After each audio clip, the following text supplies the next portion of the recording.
Hello, ladies and gentlemen, welcome to this. This is Daily Puroresu for the 25th of January 2019. I'm your host, LK, going to be joined by Dion, and you'll hear him in a very few short seconds. Apologies for the lack of content. I've been the busiest man in the history of this busy world. I'm back cracking and ready to rock and roll, doing this New Japan, New Beginning in USA match card preview / predictions video. I'm joined by Dion. Dion, how are you doing this evening? And I literally, for the first time, this is how busy I've been. It was the first time I literally sat down here. It's a 1 p.m. I had the biggest lane ever. Even when I was messaging you, I was just laying in bed, just crashed. I sit in my chair, load up my PCs, and it pops up. And I look at the card, and literally you saw me at a bit of a giggle. How are you doing, Dion? And what's your thoughts on these incredible match cards? Oh my gosh. I'm not doing too. I'm about to say I'm not doing too well. I'm actually not. I'm doing pretty well. Okay, that's what I meant to say. It's good to see you. You know, I knew you've been probably pretty busy this week. Sound like a really busy man. So it's always good to see you. So nah, man, it's these cards right here. I don't want to say it's kind of weird. It's like I expected a little of this, but I didn't expect all of this. If that makes sense. So what's the reason? Before we get down to breaking down the match card, I heard that they did a press release as a reason why. What was their reason why the talent is not, like, I don't think I saw a single Japanese wrestler on there minus the Great Okan. I think the situation is well, right now in America, there is a government shutdown going on with, federal government, government workers. They have been working for almost 33 days, 40 days, something like that. And that, of course, affects travel, TSA workers, security, as far as that. So we don't have as many security people, as far as the borders, people coming in, and as far as people getting work visas, we don't have as many people, available to dish out work visas that we would do in the past. So it's been pretty much this whole government shutdown has been a pain for everyone because it's stopping, some of these guys from coming over. Now, another reason I think that people forget about right here is we weren't going to get a lot of top tier guys on these cards anyway, because these cards are pretty much coinciding with the actual New Beginning cards. So it's just like which ones will be sorry to go off there. Which ones will be streaming on New Japan World? The way I understand it, the American shows won't be streamed live. I don't even know if they'll be on. They might be on there after they've streamed live, but they won't be live. The Japanese ones, of course, will be the live ones. Okay, so there'll be a tape delay. So they're both not going to be live. Is that a guarantee? Exactly. They're just pretty much house shows. Okay, so we'll break down these cards. So if that's a reason, surely they should have known before that it's not possible for the talent to come over. So why didn't they say? If that makes sense, they knew going in that they wouldn't be able to bring the talent over, and I don't know what they advertised. I have no idea what they advertised, but all I know is so they literally just said New Japan coming to LA, North Carolina, and Tennessee. So they didn't specifically say. Okay, if you were going to these events, would you be pissed off? Me personally, knowing how I know what was going on. Would I be a little dang, I'm gonna see any LIJ guys or any? I'm that would kind of have me miss a second, and I would instantly forget about it because I could see guys like Jonathan Gresham, people like that. So it's I would instantly forget about it, but I can see why some people would be upset at this. But at the end of the day, they know how New Japan does things stateside, and I hate to even sound kind of mean about it, but they kind of have no self to blame, nobody but themselves to blame for that if they bought the tickets and they're upset about this because you know how New Japan operates. It's kind of the current climate of the country right now. People are not easily able to get over here right now. And, it's just in the midst of the actual New Beginning tournament. So it's yeah, you knew what you were pretty much getting. So you can't, I understand New Japan has fault in this definitely. But what I'm saying is you cannot just totally be 100% upset with New Japan because this is pretty much how they've always ran their shows in the U.S. I don't think it's been, at least normally they bring over the Okada, the Tanahashi, the Naitos. They bring over, at least someone. But I'm looking up and down, and the biggest New Japan star really is Juice. The only reason, I don't mean to cut you off right there. Okay, the only gripe I have about this is the timing of this card, because you're just saying to at least the stateside fans that, well, these are pretty much glorified house shows, and our big talent are in Japan for the big shows, which, I mean, it is New Japan, so that's not bad, but you're letting people know off the top that these shows aren't important. And It's kind of, and that's like, and like you said before, that's a big no for me, dog. So it's just like, I mean, this is like, yeah, like I will watch, if it comes on New Japan World, but it's not something that I was like, ooh, I want to say when I saw that they were happening, I was like, let me wait for a little bit to see what these cards are going to be before I just shell out travel money and hotel money and ticket money and all that good stuff. Yeah, and they're all sold out, which is great, but you're losing your trust in the fan base, in my opinion. Like, and again, this is just looking at it from the outside looking in. It's going to be like, hey, look, I just paid to see, obviously you knew you going in, you weren't going to get your Okadas, you weren't going to get your Tanahashis, you weren't going to get your Naitos, your Jay Whites, your Omegas, or he's not there anymore. But you'll be like, you know what? I expect to get, maybe a Yuji Nagata or, even fucking Yoshihashi or Will Ospreay, or even Ospreay. You're not even getting Ospreay on these shows. And it's like, I feel bad for them, but at the same time, they can't exactly cancel the show. You can't go, let's cancel the show. They've done the best with what they can. They phoned up their boys at Ring of Honor, and they luckily, thankfully, helped them out. So let's breaking down these cards. And so the first one, again, we don't know when these shows will air on New Japan World. I know I'll definitely review them because I like the atmosphere of New Japan shows in America for some reason, and we'll just watch it because New Japan anyway. But there's some Young Lion stuff in here. So Alex Coughlin against Clark Connors. If you want to hear our thoughts on these guys, go back and check out. We did the Lions Gate Project USA show review a while back. Go check that out if you haven't yet. Should be fun. And then this one, Jonathan Gresham against Tyler Bateman. Who's Tyler Bateman? I've heard of that name, Tyler Bateman, before. Because at first, when I read it as Tyler Bateman. I was like, wait, that doesn't make sense. And then, like, I was like, oh no, that's Tyler Bateman. It's just Bate as a man. He's grown 10 years. Yeah, it's just like he's like, actually, I'm actually an adolescent now. I'm actually past adolescence. But I've heard of the name Tyler Bateman before. I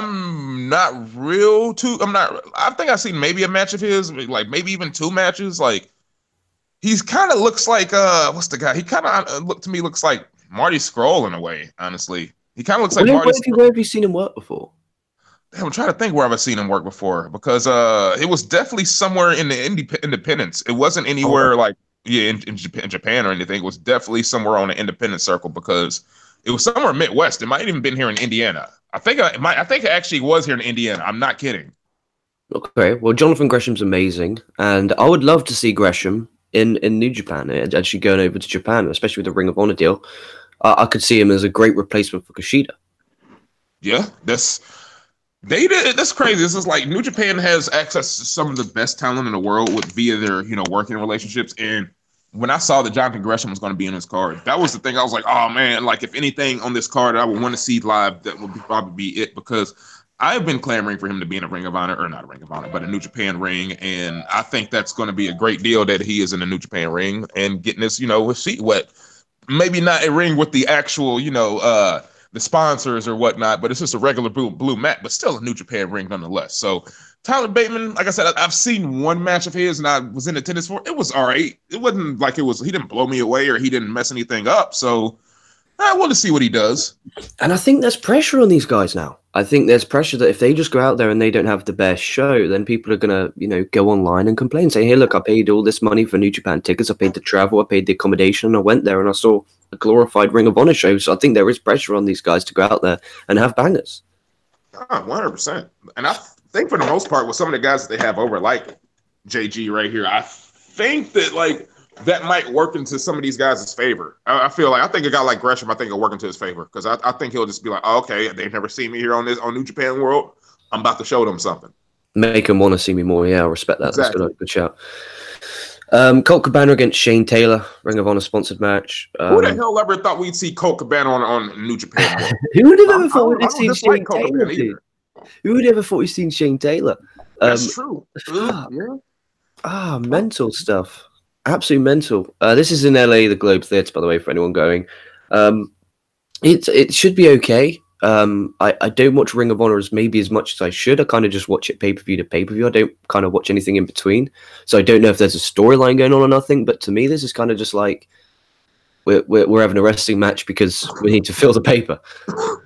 They are from what I picked up from Ring of Honor, they are actually trying to they're putting Shane Taylor with the Briscoes, and I don't know if they're trying to have him have a nice singles run, but that's what it seems like is going on to me. So if they're trying to have any storyline continuity for this match, I would probably say Shane Taylor beats Colt Cabana. Okay, that would make sense too. Then Brody King and Marty Scale against Davey Boy Smith Jr. and Lance Archer. I mean, Killer Lee squad, that they go. That's at least I respect that. At least that's a regular team in New Japan, so we'll allow that. And Skull's regular as well. Who's Brody King? He is. Also, do you know about Marty Scurll's new stable over in Ring of Honor? Is it the guys that have just signed? They just kind of PCO and Brody King, Villain Enterprises. Brody King is in Villain Enterprises with Marty Scurll. Okay, I need to watch Ring of Honor more as it's clear. Carry on. Dude, there's so many stables in Ring of Honor, and yeah, it's like Bandito's in a stable with Juice Robinson now. It's really different. They've signed? They've signed, if I'm right, Dragon. This them being Ring of Honor, have signed Dragon Lee and Rush, correct? Yes, they have. Fair play. And I said this when they lost the Elite, when they lost the Bucks, the Omegas, and Cody. I said they need to go back to what they used to be, and that's signing some of the best independent wrestlers on the planet, and they're damn well they're doing it. Fair play. Respect to Ring of Honor. If I was wearing a Howard Tilt. Yeah, man. It's just like I feel like for once they can actually. Now, I don't mean in a bad way, but when you get like dollar signs can distract you often. You know what I mean? Dollar signs can be like, damn, I'm making so much money doing this. I feel like when Bullet Club were there, they saw the dollar signs and they were like, damn, we can kind of take a creative pause and just kind of let this money play out a little bit. Now I feel like they're like, damn, we can actually try to make some money too and be creative freely as we want to be, because I think the Bullet Club, no disrespect to them, they were a money-making cow, so that you can't disrespect that. But it kind of stopped a lot of what they want to do creatively-wise. It's like, you can't, it's like, of course you want to have them be at the forefront because that's what pretty much everybody was coming to see, was that shirt, that logo, Yeah, it is how it is, and fair play for them to marketing it so well. And then we have Jeff Cobb against Carl Fredericks. Fredericks, I remember being a young lion. I think he was the one that I really liked. It should be fun. Cobb's he's the Ring of Honor TV champ, right? Yep. Yep. So you have Cobb in there. Cobb's a New Japan guy. I see him now as. So I'll allow this, and it's a New Japan guy against a New Japan USA dojo guy. So that's fair. It should be fun, and Cobb should get a solid win. Exactly. I'm glad they're starting to use Cobb a lot more often, because it's pretty much showing that he's one of the. I don't know. I could be wrong about this, but low key, unbeknownst to anybody else, what we're witnessing here, LK, is Jeff Cobb is slowly taking Michael Elgin's bookings. Yeah, he is, isn't he? And that's funny because they're teamed up in the tag league a year or two ago, weren't they? Yeah. Ironic. Then David Finlay against Chucky T. Obviously, that's building up from the New Year's Dash show where Chucky T attacked David Finlay. So I'm fine with that. I'm absolutely fine with that. That should be a good match.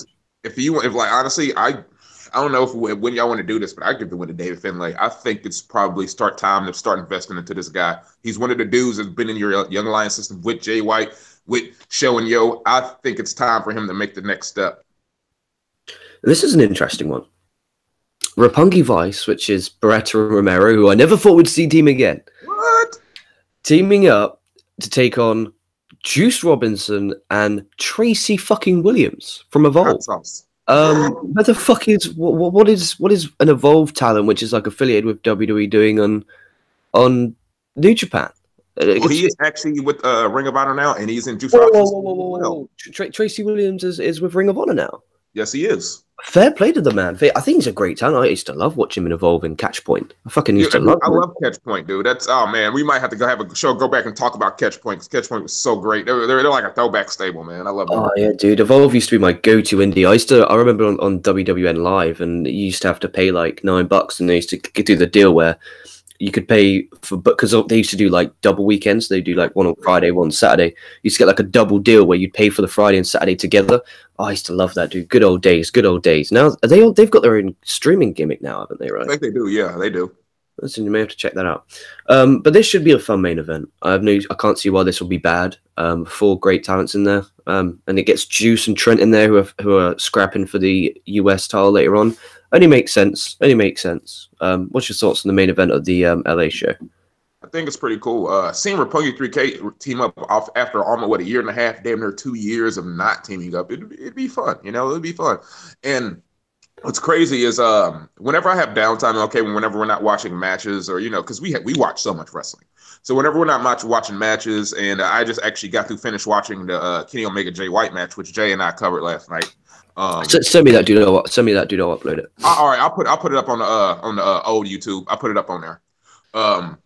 So I was doing it, and like sometimes when I have downtime, I'll watch old VTRs, of the match buildups and everything. Right? It's like pretty much I was watching the Kenny Omega Trent Beretta match buildup, and I was like, damn, it's been almost 2 years since he became a heavyweight, and I know he got injured, but I was like, damn, Trent's pretty much accomplished nothing as a heavyweight. And I hate to even say that, but because I like Trent, but I was just like, damn, as a heavyweight, that injury, damn near, it did stifle him a little bit. Because I think he was kind of on his way at the end of 2017, but that's when he got hurt.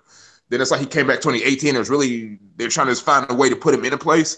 And this is kind of like, damn, his heavyweight run is, I'm not going to say it's been bad because he's been hurt some of it, but this has been like, it's time to get that shit in gear if you want to make this shit happen right now. I agree. Then we're in North Carolina for the 1st of February at the Grady Cole Center. Again, Young Lion Dojo match, Cole Fredericks against Clark Connors. And then John Skyler and Colt Cabana against Shane Taylor and Lance Archer. Now, what I don't understand about this is how we have Lance Archer and Davey Boy Smith both on this show and they're not being the Killer Elite Squad together. Yeah, one of the Killer Elite Squad are like one thing that's a certain in New Japan, like that are always consistently there. So why do we not have them on the show? Yeah, that's like teaming up one of the Bucks or with somebody else, and they're on the card. It's like, why would you separate the Young Bucks even though there are other tag team partners on the card? That's kind of weird to me. I still Who's John Skyler? Who's John Skyler? John Skyler. Let me do some research work. Gosh, like the thing is, like again, I assumed when I woke up this morning when I said let's do this preview show, when I would click the show that it would be talent I'm familiar with, obviously. Just mid-card to lower mid-card New Japan guys. I clicked on and I didn't realize I had to watch, the past 3 months worth of Ring of Honor programming. Dude, yeah, I'm not familiar with this guy, John Skyler. Apparently, he made his Raw debut last year. He had a match against No Way Jose. He's wrestled in Impact. He's wrestled in Full Impact Pro. Apparently, when did he start his career? He's been wrestling for almost 11 years now, so it's just weird how like people have been wrestling for this long time when you can barely even heard them. That just shows you how big the world of wrestling really is. Yeah, it just depends on what you watched, doesn't it, dude? That's it. It just depends on what you watch. It really totally does. Tracer X against Great O'Khan. I don't know who Tracer X is. I don't know who that is. I know who Great O'Khan is. I know who that gentleman is. Yeah, that'll be the first time he's back in a New Japan ring. He probably was a smart one. He probably was doing his visa stuff like by himself. Like he's like, yeah, I'll just do my visa work by myself, so I don't have to like deal with any of that. Because he probably, honestly, when he's going out on these excursions, he probably has to do a lot of that shit himself anyway. Yeah, of course. Then we have Jonathan Gresham and Jeff Cobb against Brody King and Marty Scurll. This makes sense. Ring of Honor against the Villain Enterprise. That makes sense. I wonder if any of this airs on Ring of Honor TV. That's a good question. Maybe they do. This doesn't actually turn out to be a New Japan show. It just turns out to be fucking. And what about this with Honor Rising coming up soon? What if this show ends up turning out to be identical to Honor Rising? That's fair. One thing too about this is why I think they probably should, if they're not going to air live, at least put these on delay on New Japan World, because hell, you just saw this pro. We don't know who some of these guys are, so some of the Japanese fans are going to know who some of these guys are. So I think if you're going to have these guys on, and they probably will be on at the Honor Rising, it will behoove you, I feel, to maybe put some of these shows on to get some of your fans familiar with some of these faces. But oh yeah, I saw that dude last month. Okay, dude, do you call this the road to Honor Rising? It's as simple as that. That's fair. That's fair. It's easy. It's better. They should have just called it that as opposed to just calling it. I guess the New Beginning show. Honestly, if they want to be not really smart, I guess if they wanted to say like this is New Japan's, in addition to Ring of Honor's road to G1 card, because that's what Ring of Honor, they're running road to G1 Supercard shows right now. So they could have been like, this is our, they could have said that as opposed to be like, this is New Beginning in America. But it's like, no, it's not. Then Alex Coughlin against Davey Boy Smith Jr. Again, don't understand why Davey Boy Smith isn't teaming up with Lance Archer, who's on early in the show. But, probably because they want Davey Boy to stretch that dude, okay? Because we know he's a pretty accomplished grappler. So then Tracy Williams and David Finn against Rocky Romero and Chucky T. That should be interesting. That should be. That's 4 talented dudes actually. That should be quite fun. These cards will be probably decent. This is like I hate to say they're lacking star power. I don't mean that they won't be fun. Yes, that's the great way of describing this. This is that they're not lacking star power. There's some great talent on this show. Just there's no star power. Exactly. It's like if they announce these cards without So say instead of doing what they're doing, where they just advertise this is New Japan, New Beginning in USA, and they said, look, these are the shows that we are going to do, I don't think they would have sold as many tickets as they have. And that's in no disrespect to the talent in any way, shape, or form. I'm just calling as I see it. And then actually this one may have done good numbers. We have Juice Robinson defending the US title against Beretta in North Carolina. This should be a fun one. I'm actually quite excited for this. It's a match I'm most looking forward to in the tour. Expecting Juice to retain here. I don't think there's need to take the belt off him. He just won it at Wrestle Kingdom. What's your thoughts on this one? Who have you got? I agree with that. I definitely agree with that. It kind of just goes into, once again, what I was saying about Trent right here. I think it's a positive to have Juice to defend and retain this title here. But if these shows aren't going to be on New Japan World at all, I think it's a negative, because I think Juice getting his first title defense, I think, is something that the Japanese fans and the American fans should definitely see. And if it's a strong showing against a guy like Trent Beretta, and if Trent has a good showing, that could probably raise Trent stocks too. So it's just like this match not being aired, if it's not going to be, I don't even know if it's not. I'm just kind of speculating at this point. But if this match is not going to be aired on New Japan World at all, I think you do both of these wrestlers a disservice to show what the crowd and what they can do in a main event setting. 100%. And even worst case scenario, if they're not going to upload the full shows, maybe just upload this match. Yeah, just upload this match. This might raise Trent stock. We know Juice, as far as the New Japan crowd, Juice is pretty there, but this might raise Trent stock, and this could like pretty much change his career trajectory in New Japan. I agree.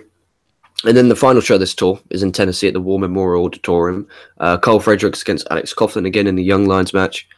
And then Jonathan Gresham and Cabana against Shane Taylor and Lance Archer, which is pretty much the same as the night before, just switching Gresham and Shane Taylor around. Harlan Bravado against Great O'Khan. I think that could be an underrated banger. I think that could be really, really good. Clark Connors against Marty Scurll. Interesting. Jeff Cobb against Brody King. Could that be good? I don't know what Brody King looks like. Brody King is pretty good, so yeah, that could be pretty good. I've heard some stuff about him from PWG, so. Oh, okay, he's in PWG. Okay, that means he's a nutcase. I like when people are like, you're in PWG. All right, then. Yeah, we can. Yeah, all right. I respect that. And then Tracy Williams, David Finney, and Juice versus Romero, Chucky T, and Beretta in the main event of that show. That should be a fun main event. There's no reason that should be fun. And it's Three just Amigos finally teaming up. Chucky T, Beretta, and Rocky Romero. It's the first time I think they've teamed up in a 6-man in a long time. It's just, again, looking at these cards, I do feel bad, but at the same time, you get in the New Japan Dojo. And again, if they called this the Road to Honor Rising, and again, if you're not familiar, Honor Rising is the Ring of Honor / New Japan produced show in Japan. So it's kind of like a Ring of Honor show in Japan. If they called this the New Japan's Road to Honor Rising, I think people would have been okay with these cards and actually been quite ecstatic with these cards. I agree with you. And another thing I think they probably could have done is, if they know that they're not going to have, like we was talking about earlier, the star power. And I don't care what industry you're in, star power sells. We all know this. No matter, if football, MMA, basketball, whatever, star power sells. We know this. And I feel like them maybe saying the lack of superstar caliber wrestlers on here, I think that probably could have sold these tickets it'd be kind of hard for the California ticket. But I think if they wanted to, for the Tennessee and for the Carolina ticket, they could have sold those in a group deal, because if I don't think they should have charged everybody full price like everybody's going to be there. Like, if that makes sense. Like, if Okada and Naito and Tanahashi aren't going to be here, don't charge me like they're going to be here. Like, if that, like, if I want to be like, how much are tickets, dude? How much are tickets? I think front row, if I'm not mistaken, front row was like $150.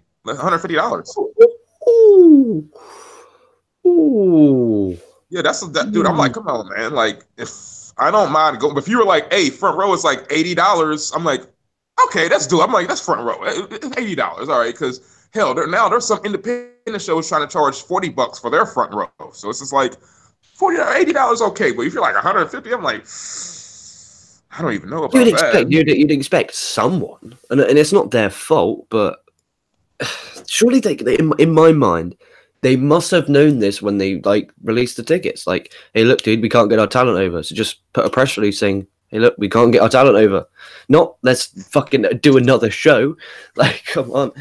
It's yeah, man. It's and I'm sure these guys want to work their asses off because a lot of these guys are fucking talented. But like I said, I think ultimately you were kind of doing them a disservice because I'm not saying everybody, because I'm not just trying to talk for the whole wrestling, community that's only be watching these shows, are going to be in attendance for these shows. But some of the people who are, let's just call it what it is, they were there just for the elite or whatever it is, and they still kind of watch, but it's just like they're going to be really critical. It's like, see, look what New Japan is doing right here. It's like da da da da da. It's like, look at this, and it's like you're doing these wrestlers a disservice because they're really working hard and they're trying to get their name out there too. It's like this is a negative and it's a positive. It's like it's bad that we don't have any of the big dudes over there, and it's bad that we don't have any of the guys over there like Goto, Shibata, of course not Shibata, Goto, Nagata, Ishii, guys like that. Hell, I would even have taken a Yoshihashi in this situation. You know what I mean? I would have taken a Yoshi, but that's how desperate we are. Yes, it shows how desperate we are. But it's just like kind of the shows too. Maybe in a situation like this, because they do have the LA dojo. I'm not trying to speak from tell people to do their job. Maybe they should always have a couple Japanese wrestlers on hand at the dojo anyway, just in case of stuff like this happens. Just kind of like, all right, we just can't. It's just like they like we know Shibata runs the main dojo. We was like, all right, he runs it. But like, say we have Nagata come over. It's like, hey, Nagata, you gonna run the shit for about 2 months. You Nagata, Tenzan, y'all come over for about 2 months. Kojima, you come over for about 2 months. They just kind of do like a rotating shift of other like senior wrestlers to where if some stuff like this happens, they can use these wrestlers because they're already over in the States. Yeah, that's a good shout. And they wouldn't be able to get sent anyway. So I mean, it sucks. Like it does suck, and I feel for the people who are going to be there live. Like for us, it's not really a problem because we'll watch it anyway. You could put fucking John and Jack just from down the road, from your local indie in there, and we'll still watch. But I just feel bad for people who paid $150 to see their favorite wrestlers and they won't be able to see them. Yeah, it's kind of a bit upset. And I'd understand if you'd be pissed off. I would understand if you'd be pissed off. Yeah, I understand. I understand both ways, but it's like at the end of the day, you still got to remember how New Japan does their cards over here, man. Like, and what's weird is whenever New Japan comes over to England is because they're going to do their first standalone show here coming up this year. So whenever they do a show, they're normally doing it in conjunction with somebody else. So you guys pretty much know who you're going to get to wrestle. You're probably going to get like Ishii versus Suzuki on the card. You know what I mean? You know what matchups you're going to get already, and that's pretty much the same with whenever they have like War of the World show with Ring of Honor. But it's just like it's kind of hard with how they book to just be like, okay. It was not really. It's all right. Well, this dude can be there. This dude can be there. That's not really hard per se. But this is the hard thing is they booked this tour around the actual New Beginning tour. It's like that. It's just bad placing for it. Ultimately, 100% agree. Let's get to live chat. Jerry Wiesner says, when are these match cards? They're taking place on the 30th, the 1st, and the 2nd of February. So 30th of January, 1st of February, and 2nd of February. Coco Play says, where is the guy from Coco Place? Robert Thoughts says, I feel bad for those who are expecting the New Japan stars. Visa issues combined with a government shutdown makes this a mess. Yeah, I feel bad for him. I feel really bad for him. I really don't want an ROH card, but that's me. I'm not too. The thing is, I don't watch Ring of Honor very much, just because of the amount we watch. I kind of watch the pay-per-views and that's it. So for me, it's like, okay, I get to see these guys, and I fucking didn't even know fucking Hot Sauce was in New Japan. Ring of Honor. That's great. I may check it out if Hot Sauce is in it. Bandito too, man. Shit. Yeah, fucking Rush, Dragon League, it'd be good. Yeah, Rush, dude. Oh man, Rush, you got me with Rush. Shit. It's a great opportunity for these wrestlers to step up. Juice is going to get a huge push in ROH, and I'm happy for him. Yeah, it's Juice. I hope takes advantage of the Ring of Honor because he could really build. They could turn him into because he's a star in Japan, and then when he comes over here, and this isn't a disrespect in any way, he isn't that over, but in Japan he is, so now he can kind of establish himself over here and become a worldwide star. I'm hoping they might do the individual matches like they do some in the RH matches and European tours. I'm hoping they might do the individual matches. Oh, yeah, as an upload. I'm assuming they will.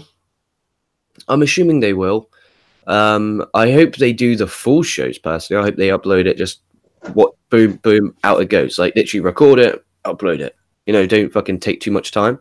But if they don't, like you said, they're coming up with the Honor Rising tour, so let's Japanese viewers see who these Ring of Honor talents are.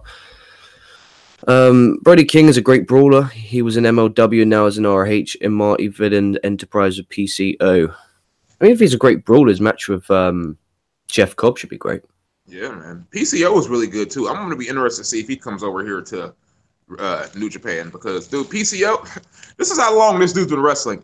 PCO was wrestling when I was like 9, 10 years old. So that's just like, that just shows you how old this man is. And he's a beast. No G1 Super Show tickets for the floor went from 400 to now online for 150.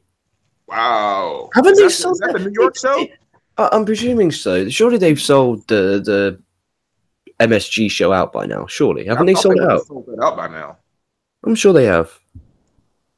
I'm sure they have. I'm 100% convinced they have. But there we go, guys. Thank you very much for the live chat. I know it's a strange time. It's nearly 2 p.m. UK time, and it must be like 6, 7 a.m. your time. Any final words before we depart? Oh man, I mean, thanks for having me on for this real quick morning session. Okay, find me at SOS Wrestle Talk, Twitter, Instagram, SoundCloud, all that good stuff here with LK on KocoSports as well. And yeah, I mean, if you're free to whenever this weekend or something, like I said, Jana and I are trying to do like past New Beginning matches, New Beginning matches as far as pertaining to the card. So I was thinking about maybe doing the first Okada and Tanahashi, the Rainmaker shot, because I've never actually watched that match. I've like seen stuff about it, but I've never actually watched it. So yeah, we did the Jay White, Kenny Omega, which I only watched that match once, but when I watched the match yesterday, that match is really good. Okay, if you go and watch that match again for a second viewing, I think you'd really like that match a lot. Oh, fair enough. I might give that a watch before we get to Jay White and Tanahashi. But thank you very much for coming on. If you haven't yet hit the subscribe button, I'll be back. I'll be good. Got to do some NXT Royal Rumble previews, and there's lots of news going around, so I need to play catch up today and this weekend. Thank you for coming on. Shout out to Patrick. Hopefully he did well in his exam today. Shout out to Jana. Hopefully she's doing okay. I haven't spoken to her in a week or two, which is long for us. So that in mind, guys, thank you for coming on. Thank you, live listeners. Thank you, everyone listening post live. Stay safe, stay well, and we'll be catching your answers down the line.